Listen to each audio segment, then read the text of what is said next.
Nous sommes lundi 12 Tammuz et nous sommes arrivés Dav Kaftet de Arachin, Dav Kaftet.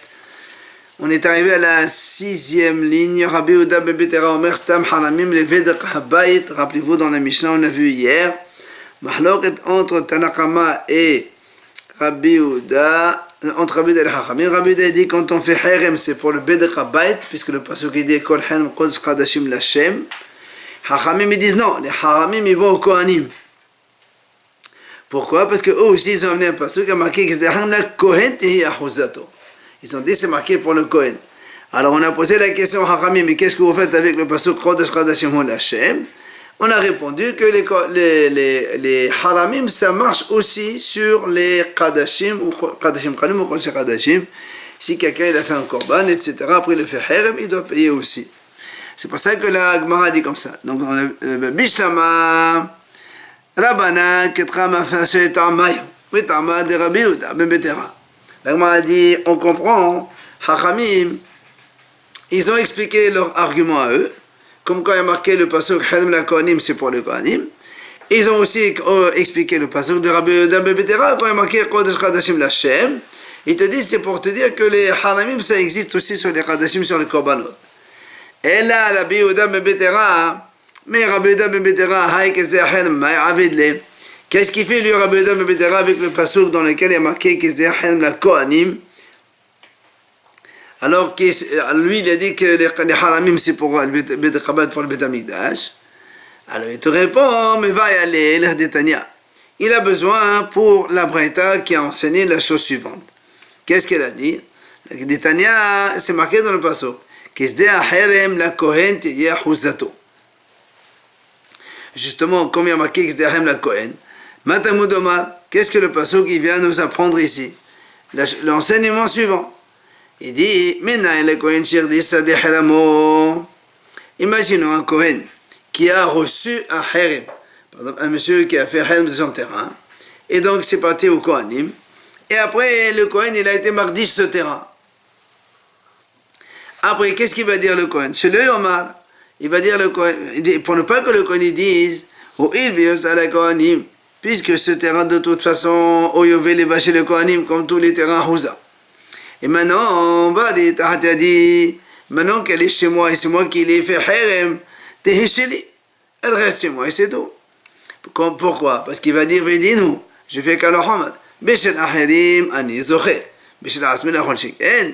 Déjà, quand c'est à moi, c'est pour moi. Maintenant, quand c'est ceux du Béni Israël, c'est moi qui les prends au Yovel. Maintenant que ce terrain-là, il est à moi déjà, puisque je l'ai déjà obtenu par le Herem d'un autre, alors il faut savoir qu'il reste chez moi.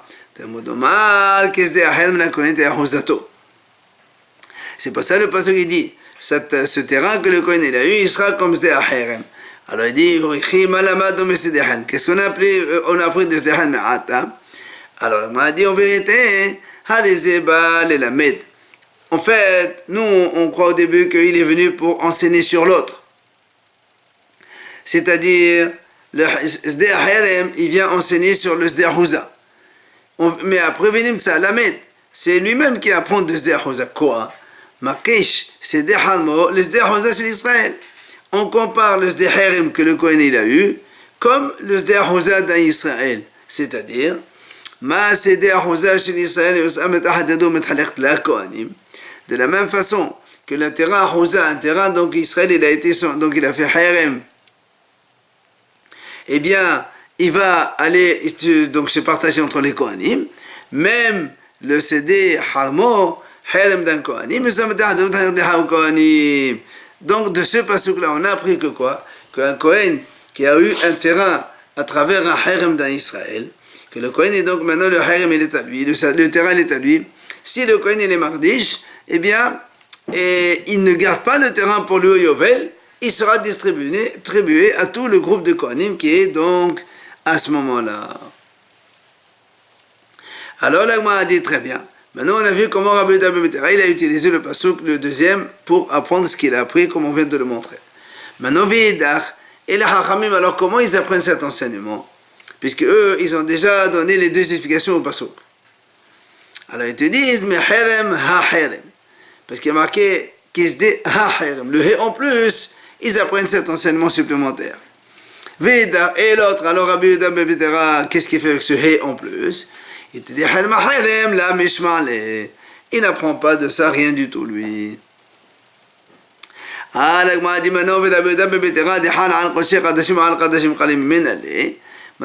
puisque Rabbi Yehuda ben Betera, il a dit que pour lui le mot Harem c'est pour les Beit Rabait. Et le pasuk qui va pour le Kohen, et on a déjà appris.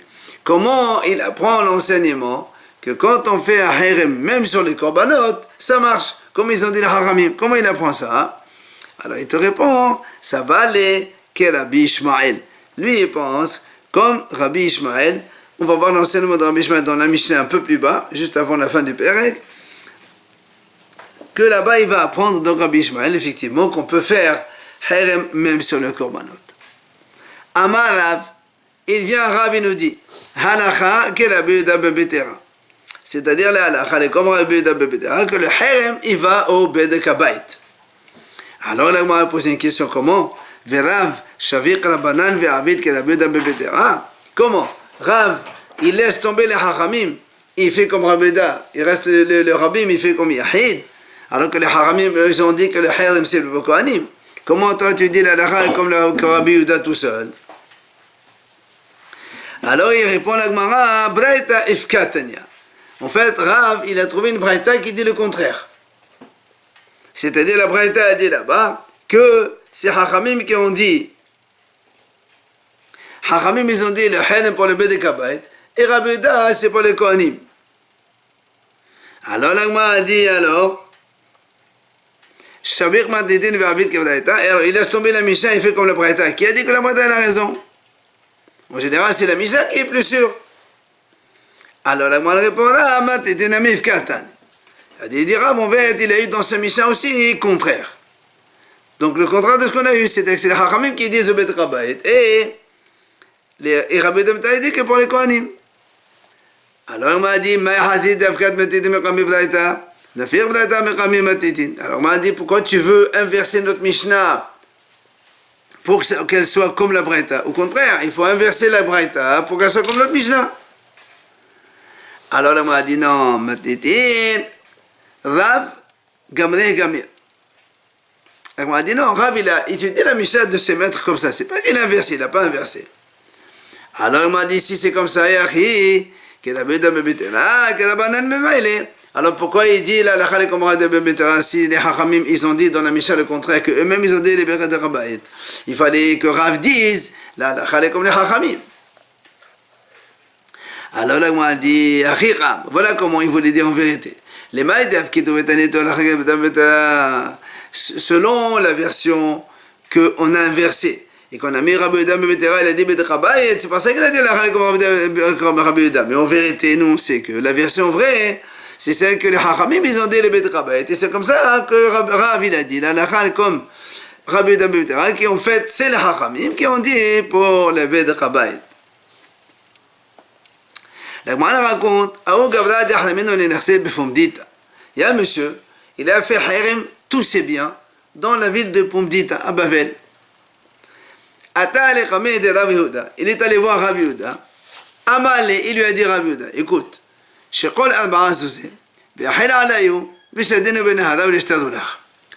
4 zouz et tu transfères tous les biens que tu as donnés Harem sur ces 4 zouz, 4 pièces, et tu les jettes dans le fleuve, et c'est terminé. Après, tu peux récupérer tes biens.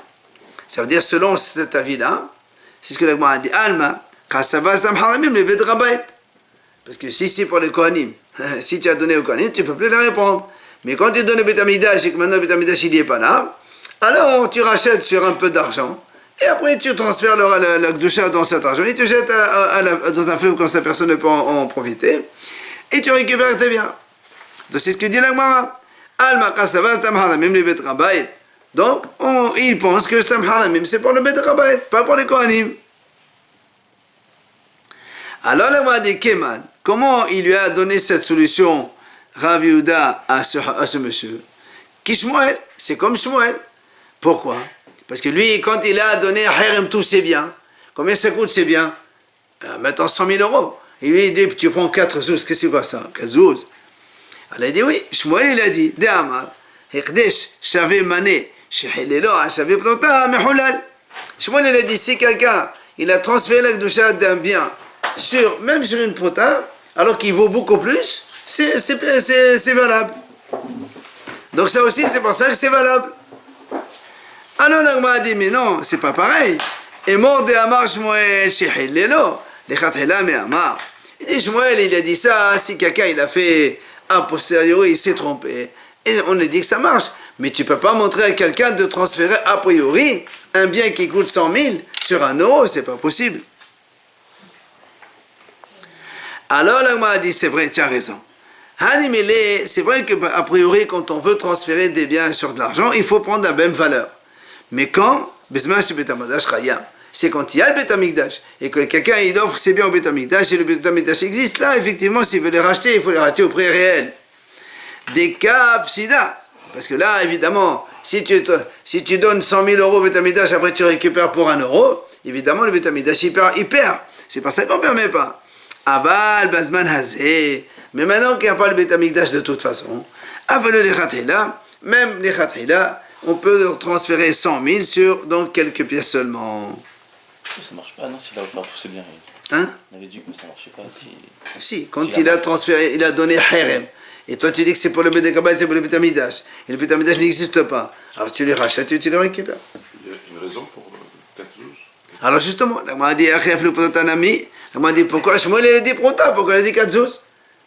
Ah, une prota. Alors il dit c'est vrai. Persouma Milta. Il dit c'est vrai. Il aurait pu lui dire prota. Seulement pourquoi il a dit Kazouz, il voulait montrer aux gens comme quoi tu peux pas... non, ça veut dire pour que les gens comprennent que pour le Beth Kabbalah, on peut le racheter, il n'y a pas de problème. Et que c'est pour le Beth Kabbalah.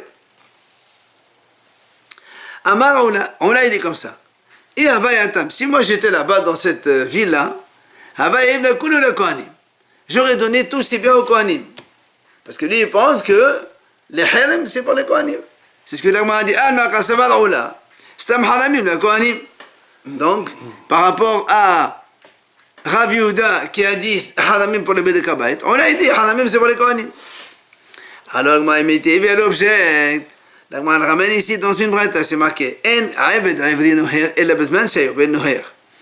le statut de l'esclave hébreu, comme quoi il travaille 6 ans et sort dans la 7e année, ça ne marche que quand il y a le Yovel, c'est-à-dire quand il y a le Beth Amikdash, que les bénis israéliens sont dans leur terre. Chez Nehema, pourquoi tu dis ça? Parce qu'il y a marqué dans le Passouk, Ad Shenata Yovel Ya'avod Imach. Au cas où l'Aïved il va rester sur son maître, il doit rester là-bas jusqu'au Yovel. Or, s'il n'y a pas de Yovel, donc le statut de l'Aïved ne marche pas. La Breta continue à dire, la même chose, le fait que les gens ils peuvent donner des harem, ça ne marche que quand il y a le Yovel seulement. S'il n'y a pas de Yovel, ça ne marche pas. Pourquoi? Puisque quand quelqu'un donne harem un terrain, c'est marqué au Yovel, il retourne à son terrain. Enfin, on verra le sujet de quelqu'un qui vend une maison dans une ville entourée de murailles. Là aussi, cette procédure ne marche que quand il y a le Yovel qui a lieu. Et Rabbi Shimon ben Yochai Omer, En Seder Haramin Noharin, Rabbi Shimon ben Yochai rajoute et dit que les Seder Harem, ça ne marche que quand il y a le Yovel aussi. Et donc tu vois bien qu'il y a marqué aussi le champ, il est relié avec le Yovel. Et Rabbi Shimon ben Azad Omer, En Ger Toshav Noher, Ella Bezman Shev Noher. Le statut de Ger Toshav, c'est quelqu'un un goy qui se convertit, qui prend sur lui de ne pas manger, de ne pas faire un avodah zara, mais qui peut toujours manger du taref parce que c'est un goy. C'est un Ger Toshav statut spécial. Il ne marche que quand il y a le Yovel. Pourquoi? Là aussi, il apporte un pasuk. Amar Abibi Ma'atama, Tia Tov Tov Tivacha Ki Tov Lo Aimar, V'Chtivatam Ba Tov Lo Lotonenu. Comme il y a marqué ici, Tov Lo Aimar, et là-bas il y a marqué Ba Tov Lo Lotonenu. Donc on fait Xira Shava, et donc c'est dans les deux cas. Il faut Yovel. Alors la question elle est, comment ça se fait que Rav Yehuda et Ola ils ont dit, un il dit c'est il peut les racheter comme Bedekabayet. Et l'autre, il dit qu'il faut les donner au Kohanim. Et là, on voit dans cette braïta que la notion de Her ne marche que quand il y a l'Ovel. Alors, à l'époque, il n'y a pas d'Ovel puisqu'ils sont à Bavel. D'accord? Comment donc, question sur Ravuda, sur Ola, les deux, comment ils ont dit que un, il a dit, il donne ça au Kohanim, mais l'autre, il a dit, il faut les racheter. Mais non, c'est un moment quand il n'y a pas Yovel, tout ce qu'il a dit, ça vaut rien du tout. Alors, là, moi, répond, c'est vrai, tu as raison. Mais là, Kasha, c'est pas une question. Pourquoi? Quand est-ce qu'on a dit que tout dépend de Yovel? C'est dans les terrains. Là, il n'y a que quand il y a Yovel, quand quelqu'un il offre des terrains Herem, là c'est vrai, ça ne marche que quand il y a Yovel. Mais quand quelqu'un il donne des biens mobiliers Herem, là ça marche même aujourd'hui, c'est pour ça qu'il faut le racheter en fonction de chacun, soit par les Kohanim, soit donc avec de l'argent. Alors là, on dit, il dit, mais l'histoire de Pomdit, hein, il a donné tous ses biens, il y a marqué, c'est-à-dire les terrains aussi. Alors si c'est le terrain, nous on a dit, les terrains il faut Yovel. Et là-bas il n'y a pas de Yovel, comment ça se fait qu'ils ont dit, chacun, soit les Kohanim, soit Beder Bayet, hein? On ne peut pas tout donner. De quoi? Tout donner. Ouais, bah, admettons qu'il a donné, comme on a dit nous, 99%. Alors Nagma répond, mais c'est vrai. Les biens qui sont en dehors d'Israël, ils sont considérés comme des mobiliers d'Israël. Donc, quand il n'y a pas les Yovel, les terrains en Israël, on n'a pas le droit de donner. Mais les terrains en Houssaares, c'est considéré comme des biens. Et donc, on peut les donner même s'il n'y a pas les Yovel. Matiti nouvelle Mishnah. La Mishnah nous ramène ici, Rabbi Ishmael Omer. Katoub echad Omer takdish, v'katoub echad Omer lo yakdish. À propos de l'animal premier-né, Bechor, le pasuk il dit, premier pasuk il dit, c'est marqué, Kol ha-Bechor, takdish l'Hashem Elohecha, tu vas sanctifier. Un autre pasuk il dit, Ar Bechor, Hashem Vokal Hashem Ebema, lo yakdish ish oto, on ne sanctifie pas un Bechor. Alors comment tu peux concilier donc cette opposition entre les psukim? Rabbi Ishmael Omer, Katoub echad Omer takdish, v'katoub echad Omer lo yakdish. Alors, if Salomon Tardish, tu ne peux pas dire qu'il faut sanctifier le premier Neshagvan. Non, non, non, lo yardish. Il y a marqué lo. Et if Salomon lo yardish, Shagvan ema tardish. Et tu ne peux pas dire on ne peut pas sanctifier parce qu'on a le droit de faut sanctifier. Alors la question se pose, est-ce qu'on sanctifie un premier-né continué ou pas? Comment on fait alors? Mardisho ata hirdesh ilui. Ve'e ata mardisho hirdesh mesbeah. C'est-à-dire que la Mishnah, Rabbi Ishmael dit comme ça. Quand quelqu'un il a un premier-né qui est né dans son troupeau, oui, tu n'as pas besoin de dire ça c'est Kadosh Bechor. C'est normal, il est pour le Mesbeah, on n'a pas besoin de toi. C'est ça, il dit, et non Mardesh Mesbeah. Il est automatique pour le Mesbeah. Par contre, c'est quoi la sanctification que tu peux rajouter? Et ce qu'on appelle Hirdesh Ilui. Vous vous rappelez, on a dit, quand quelqu'un il a, par exemple, un voisin, il a un premier-né qui est né dans son troupeau. Et lui, il a sa fille qui est mariée avec un Cohen et elle a un petit-fils Cohen. Il peut lui dire, écoute, je te donne 50 € et tu donnes le premier-né à mon gendre, comme ça, ils peuvent manger. Ce qu'on appelle, c'est ça, Hirdish. Tu rajoutes un peu plus pour donc ce qu'on appelle Tovat Hana'a. C'est ça le Hirdish. Alors, Dagma dit, Vela Banan. Ça, c'est Rabbi Ishmael qui a dit ça. Hachamim disent, et les Rabbanan, rappelez-vous, on a vu dans la Mishnah précédente que Hachamim, ils ont dit que même sur les korbanot, on peut faire Herem. Alors, qu'est-ce qu'ils font avec ce pasuk? Alors, il te dit, Al tardish mebel delav, tardish mebel delav. Quand la Torah dit le tardish, c'est pour te dire que si quelqu'un, il est mardish, quelqu'un, il dit comme ça, ce Bechor, c'est un Kadosh, eh bien il transgresse un commandement de la Torah, parce que la Torah dit tu n'as pas besoin, l'eau tardish. Maintenant le mot hirdish, à quoi il sert? Tardish, pourquoi faire? Eh bien il est l'Erdetania. Il dit, c'est pour la Bretagne qui a dit, Minayin, le nolad bechor be'ado, shemaswa le hardisho. Shinemana zachar tardish. Hachamim, ils te disent non. Quand quelqu'un il a un premier-né qui est né dans son troupeau, c'est une mitzvah de dire, celui-là il est Kadosh, bechor, mitzvah. Et alors, comment ça se fait? Rabbi Ishmael, il dit non. Mais Rabbi Ishmael, il te dit, et la mardish, c'est la kadosh, קדושתו מן המעבר. וכיוון דחי למרדיש קדוש, לא צריך להקדושה. Alors Rabbi Ishmael te dit, mais attends, n'importe quoi, qu'est-ce que tu vas le sanctifier? Et si tu ne le sanctifies pas, il n'est pas kadosh. On a dit, il est déjà donc sanctifié kadosh automatique, donc depuis la naissance. Et donc, puisqu'il est automatiquement kadosh, tu n'as pas besoin de le sanctifier, ça ne sert à rien. Hadan alach mardi sadeu, on parle maintenant, on passe au nouveau Perek, nouvelle Mishnah. Hamochelet sadeu bishat hayovel, la Mishnah dit comme ça. Celui qui vend son terrain, bishat hayovel, donc c'est-à-dire à l'époque où il y a l'yovel qui marche. Rappelez-vous, on a déjà vu ça. Eno mutal legol pachot meshete shanim, shene'emad b'mespas shene tevuot yimkor lach. Rappelez-vous, on a dit quand quelqu'un vend son terrain, il ne peut pas le racheter moins de 2 ans. Parce qu'il faut que l'autre puisse en profiter pendant 2 ans. Pourquoi 2 ans? Parce que la Torah dit b'mespas shene tevuot yimkor lach. C'est-à-dire que shene tevuot, 2 années de récolte, il faut que l'autre en profite. Après, si tu veux la racheter, tu ne rachètes pas avant. Hein? On va voir. Si par une des années de récolte, c'est des années de sécheresse ou de malédiction dans les récoltes, tout ça, et végétaux, elle ne compte pas. Donc, ça veut dire s'il y a un an ou 2 qui sont, enfin, les 2 années ou une année des 2, il n'y a pas de récolte, ça compte pas. Il faut rajouter une autre. Parce que la Torah dit chez Tevot, 2 années de récolte. Il faut que le monsieur en profite 2 années de récolte. Ou encore, si une de ces 2 années est la 7e année, elle ne compte pas non plus. Quelqu'un qui vend son terrain la 6e année de la Shemitah, et 6e il la garde l'acheteur, la 7e de toute façon il ne fait rien, et la 8e aussi il la garde, et après 2 ans l'autre il peut la racheter, pas avant, parce qu'il faut qu'il en profite. Et non, la minamina, donc ça ne compte pas dans les années. Maintenant, la Mishnah elle dit, Nara ohovira, on est nominamina. Si maintenant l'acheteur, il a labouré la terre, mais il n'a pas semé, ou carrément il n'a pas travaillé sa terre. Moi j'ai un terrain, je l'ai vendu à quelqu'un. Pendant 1 an ou 2 ans, lui il n'a rien fait, il n'a pas touché à la terre. Après 2 ans, je peux la racheter. Parce que c'est de sa faute. Il aurait dû travailler, il n'a pas travaillé, c'est son problème. La Torah dit, voilà, tu peux travailler pendant 2 ans. Tu ne veux pas travailler, c'est ton problème. Donc on peut la récupérer. Rabbi Eliezer dit, si je vends mon terrain avant Rosh Hashanah, elle est pleine de culture récolte.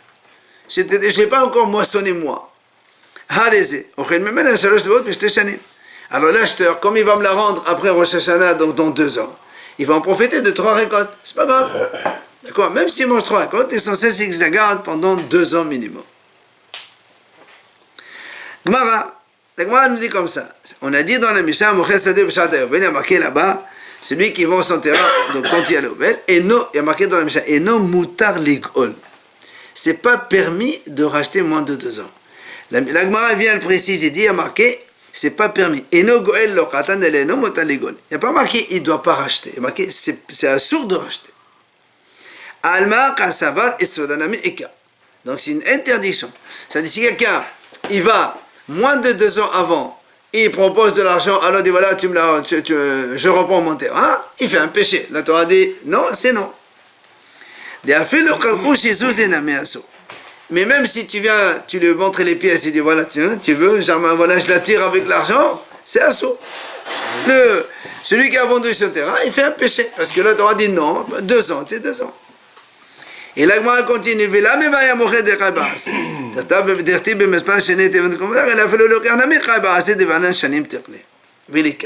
il dit, c'est pas seulement le vendeur qui fait un péché quand il récupère le champ moins de 2 ans.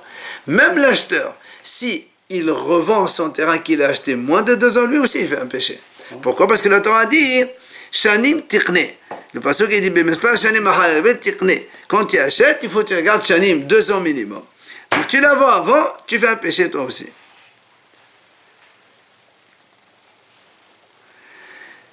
Via la Gemara, elle pose une question. On a vu, nous, Itma. Rappelez-vous, on a vu, si quelqu'un il vend son terrain dans l'année même du Yovel. L'année même du Yovel, il vend le terrain. Rav Amad Mechora, Beotza. Ou Shmuel Amad, Ena Mechora Kolaka. Rav dit, la vente elle est valable. Donc moi, imaginez en cette année, c'est l'année du Yovel. Je vends mon terrain aujourd'hui. je récupère maintenant 10 000 euros. Le lendemain, le monsieur me la rend. Il a perdu 10 000 euros. Shmuel, il dit non, pas du tout. C'est la vente à les nuls, on ne peut pas vendre. C'est les Yovel la revient. Donc il lui rembourse son argent. Viens là, il dit Shmuel, pourquoi Shmuel il dit que la vente elle est nulle? Il te dit, Shmuel il fait comment? Avec la jeune fille, la servante juive. Rappelez-vous, on a dit quand un homme il peut vendre sa fille moins de 12 ans en tant que servante. Et dès qu'elle atteint l'âge de 12 ans, elle sort. Là-bas, la Gemara pose une question, est-ce qu'un homme, monsieur, il peut vendre sa fille qui a plus de 12 ans? Alors nous, on dit là-bas, si une fille que tu as vendue avant cet âge-là, à 12 ans, elle sort. Maintenant, tu veux vendre une fille à 12 ans, c'est pas possible. Si déjà, quand tu la vends à 10 ans, à 12 ans, elle sort.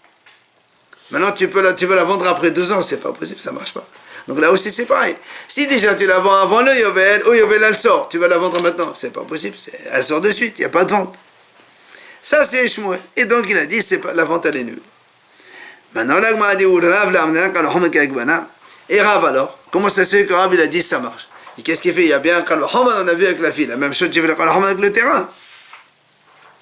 C'est ce que l'Agma a dit. Elle ramène ici le Kal Hamad qu'on a fait. Yachol, est-ce qu'un homme, il pourrait, il vend sa fille quand elle est, en tant que servante quand elle a l'âge de 12 ans? Est-ce possible? Alors l'Agma répond là-bas, elle dit non, c'est pas possible, parce qu'on fait un Kal Hamad. Pourquoi? Voici, déjà, quand il a vendu à 10 ans, à 12 ans, elle sort. Pardon. Maintenant qu'elle n'a pas été vendue, tu veux la vendre. Donc c'est sûr que non. Alors, comment ça se fait que Rav, il a dit un terrain, on peut le vendre? Question contre Rav. La Gemara répond. C'est pas du tout la même chose. Tu ne peux pas comparer la maison, le terrain avec la jeune fille. Pourquoi? Hatam, la hadam isdabna. Hadam isdabna. On m'a dit dans la jeune fille, nous on sait que quand un homme, il vend, un père, il vend sa fille en tant que servante. Si maintenant la fille, elle se libère une fois, donc elle a de l'argent ou quelqu'un lui donne de l'argent, elle se libère. Même si elle se libère à 10 ans, le père n'a plus le pouvoir de la revendre une seconde fois. Alors que quand on voit un terrain, il sort au Yovel, il revient chez nous, je le revends la prochaine fois, et il revient au Yovel. À chaque fois, je peux le revendre. Donc c'est pas du tout le même statut. Donc tu ne peux pas comparer la fille avec le terrain. C'est ce que répond Rav. C'est pour ça que Rav il a dit la vente elle est valable. Alors vient encore de nouveau la Gemara l'objet. Miteve ahada yovel shanim tiqne. La Torah elle dit comme ça. Bimespas shanim ahada yovel tiqne. Le nombre d'années après yovel tu achètes. Mais la Gemara dit comme ça on apprend. Shemochrin samour la yovel. C'est-à-dire on peut vendre. On a vu déjà la dernière fois. Un minimum 1 an après le Yovel, tu peux vendre le terrain. 1 an, 2 ans, 3 ans, tu peux vendre. Mouflar mena Yovel menaï. D'où tu sais que tu peux vendre même 20 ans, 30 ans après le Yovel. On m'a dit, c'est marqué, les filles, c'est-à-dire, la Torah dit là-bas, en fonction du nombre d'années qui reste par rapport au Yovel, soit plusieurs années, soit peu d'années. Donc tu vois bien qu'on peut vendre aussi bien proche du Yovel ou loin du Yovel, dans tous les cas, on peut. Maintenant, la Braïta a dit, mais l'année même du Yovel, on ne vend pas le terrain. Et s'il a vendu, elle n'est pas vendue, la vente elle est nulle. Donc question contre Rav. Comment Rav tu dis que si on vend pendant le Yovel, la vente elle est valable? Voilà, la Braïta a dit non. Amalach Rav, Rav il répond. Tu dis non, monsieur, tu n'as pas compris. La Braïta, quand elle a dit elle n'est pas vendue, ça veut dire Ena mechoda limespas shenetevoot. Aval mechoda hebeotza. Il dit elle n'est pas vendue comme le statut des terrains, que quand tu rachètes en fonction du nombre d'années qui reste par rapport au Yovel. Non, elle est vendue et tu la payes le prix réel et tu rachètes. Alors la Gemara dit Fi isdabune mezavna tekom besute ad batal Yovel. ובטל יובל נכנה שנית ועוד נהדרה מילה תניה אחלה שנה אחת בני יובל משלימים לו שנה אחת אחרת אחד היובל. La Gemara dit très bien, Si tu as dit que, selon toi, Rav, quand on vend le terrain dans l'année même du Yovel, la vente, elle est valable. Et or, nous, on a dit tout à l'heure que quand on vend un terrain, il faut le laisser minimum 2 ans chez l'acheteur. Alors, il faudrait... Alors, comment ça se fait que Rav, il a dit, elle est vendue et elle sort de suite. C'est-à-dire, si on est dans l'année du Yovel et je vends un terrain, de demain, je récupère mon terrain. Elle m'a dit, mais comment tout à l'heure, on a dit dans la Mishnah que quand on vend un terrain, minimum, il se garde 2 ans. Donc, normalement, même si la vente, elle est valable, le monsieur devait le garder 2 ans après le Yovel, et après, je le récupère. Il prend effet à la fin de la première année du Yovel. Il peut le vendre. Il prend effet après le Yovel. Ça dépend effet. Nous, on est en train de dire que Rav, il a dit, quand tu fais une vente l'année du Yovel, la vente, elle est bonne. Mais je récupère mon terrain de suite. Il dit, comment on ne peut pas récupérer, puisque nous-mêmes, on a dit, il faut que chaque fois que je vends un terrain, il faut le laisser au moins 2 ans. Et là, moi, on a dit, la preuve, regarde, on a vu dans un cas, la Braïta, elle a dit comme ça, si quelqu'un, j'ai vendu un terrain 1 an avant la fin du Yovel, maintenant 48e année. La 48e année, je vends un terrain. 48, c'est 1. La 49, c'est Shemitah, il ne travaille pas. Yovel, Shemitah, il ne travaille pas. Et comme il a gardé qu'1 an, on lui laisse encore 1 an après le Yovel, et après tu récupères. Donc tu vois bien qu'il faut de toute façon laisser 2 ans chez l'acheteur. Pareil. Ouais, ah ben là aussi. Il finit le Yovel, après il garde 2 ans. Eh ben non, et nous, Rav il a dit non. Rav il a dit, la vente année est bonne et tu récupères ton terrain de suite. C'est ça la question. Il n'a rien gagné, le tueur. Mais c'est ça la question. Là, on a dit la vente a marché, et après, regardez la réponse. C'est un interdit, c'est un isour. Non, Rav il a dit, ça c'est Rav il a dit, la vente elle est bonne, et elle sort. Il n'y a pas d'interdit. Shmuel qui a dit non, la vente elle n'est pas bonne. C'est-à-dire, si il tombe avec un ignorant, il peut l'arnaquer. On s'en fout de ça maintenant. La question c'est pas là. La question elle est, Rav tu as dit que la vente elle est bonne. Si elle est bonne, il faut le laisser 2 ans. Alors là, Rav il te répond, tu dis non monsieur. C'est pas du tout la même chose. Rav il te dit, tu m'amènes la preuve de celui qui a vendu le terrain à la 48e année. Là-bas, il a déjà mangé 1 an. C'est pour ça qu'on les complète encore 1 an. Mais celui-là, comme le Yovel, il n'a rien mangé encore, on ne la lui laisse pas du tout, on peut la récupérer, c'est pas un problème. C'est minimum 2 ans. Hein? C'est minimum 2 ans. Mais justement, 2 ans, c'est quand on peut. On a commencé, mais là, comme il ne peut pas manger et que le Yovel, il doit la sortir, alors là, il a ça. C'est Rav te répond.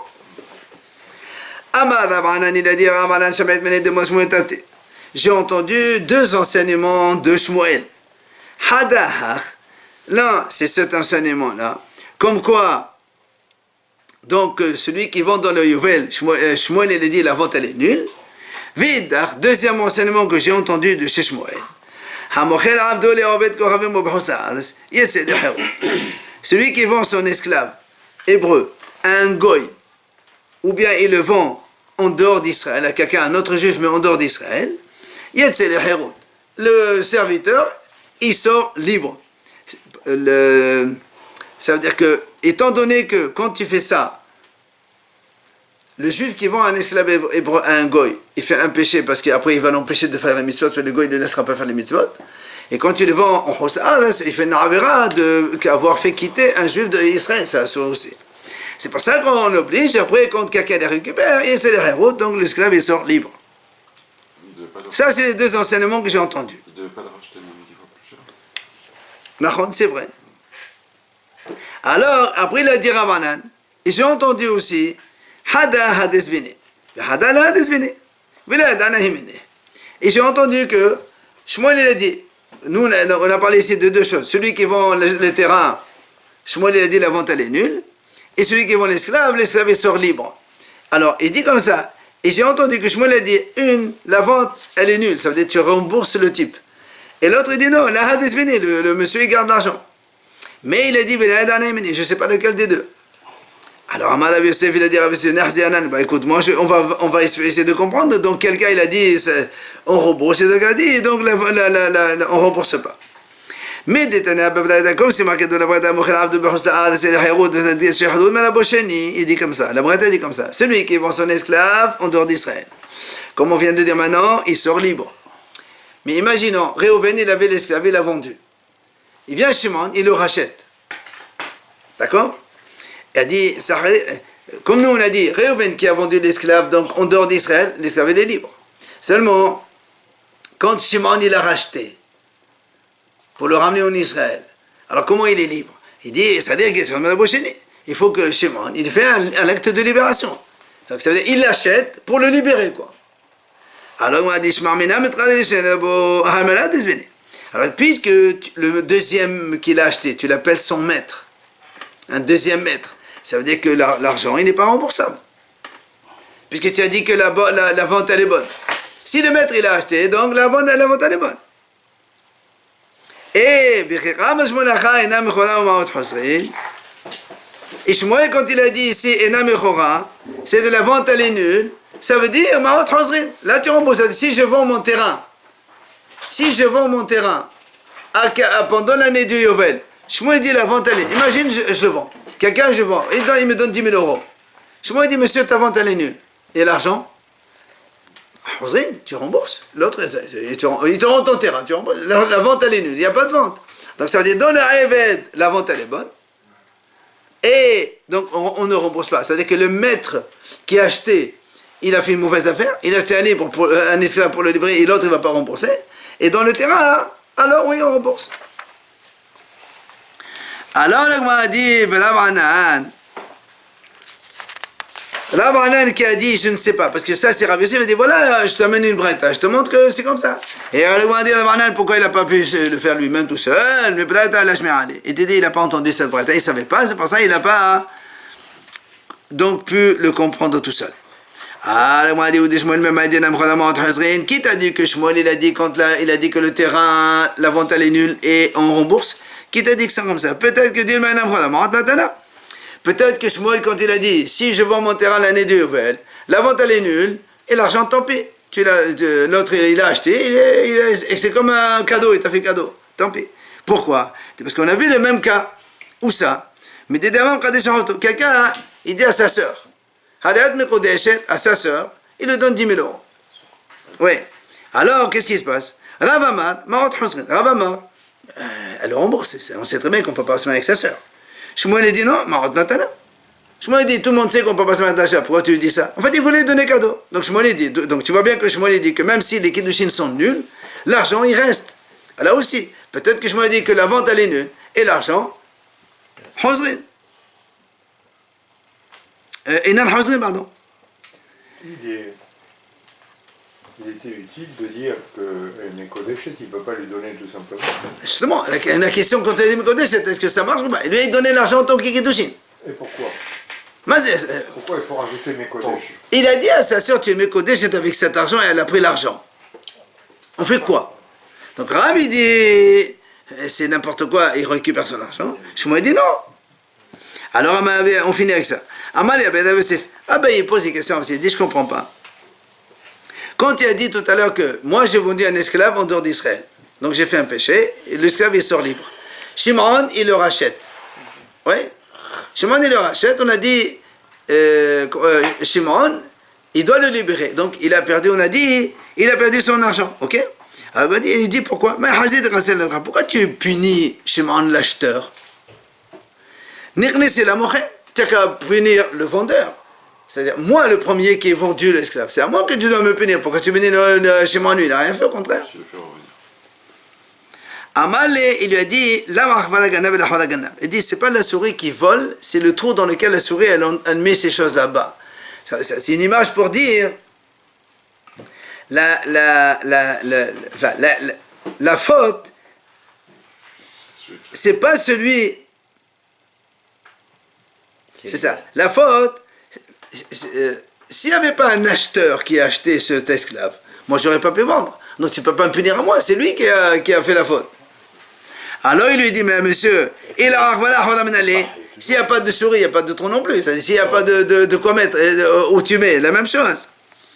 Alors il lui dit, mais écoute, il dit, l'idée est que là où il y a le péché, on enlève.